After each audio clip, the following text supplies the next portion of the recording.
Let's talk Pakistani dramas. I really did want to make a viewing schedule this week, but as I'm still waiting for Ek Mohabbat Aur to debut, I'm putting it off until that time. But this week, I want to talk about Zanjeerain in detail. This is a big budget, massive, multi-star written by Farhat Ishtiyaq. That in itself makes it a big deal. So let's discuss what the show is about, and then let's discuss some positives and negatives. Zanjeerain follows the lives of two families connected by a long-rooted feud and blood.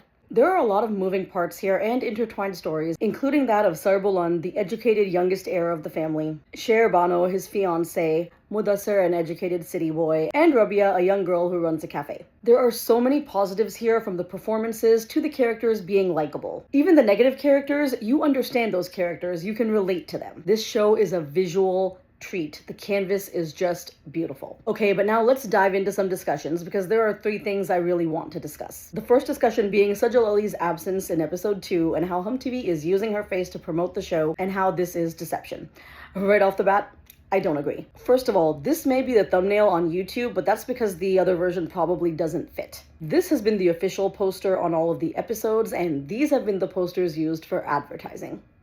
Now, yes, Sajal Ali is a huge star, but one could also argue this is a show full of stars. But a good story rests on the script and how that script plays out. If Sajal Ali is not needed in episode 2, she doesn't need to be in episode 2.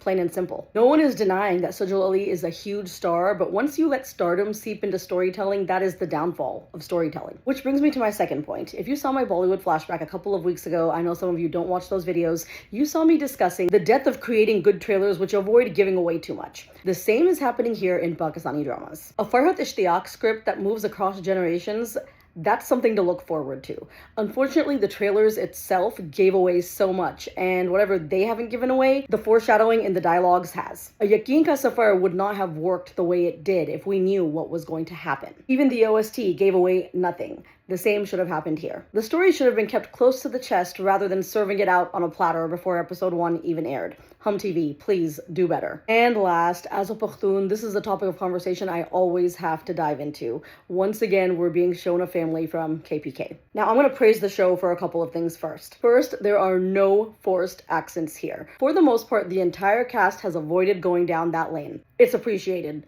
Very much appreciated. And second, I appreciate that the family is being shown as kind, loving, and hospitable, for the most part. They feel like characters and not cartoons. However, once again, Pakhtuns are being used to show a story of the Wild Wild West. Whenever there's a story about violence, revenge, and so forth, it always takes place in KPK. We are depicted as hooligans, people carrying out generational vendettas, and so forth. Come on now.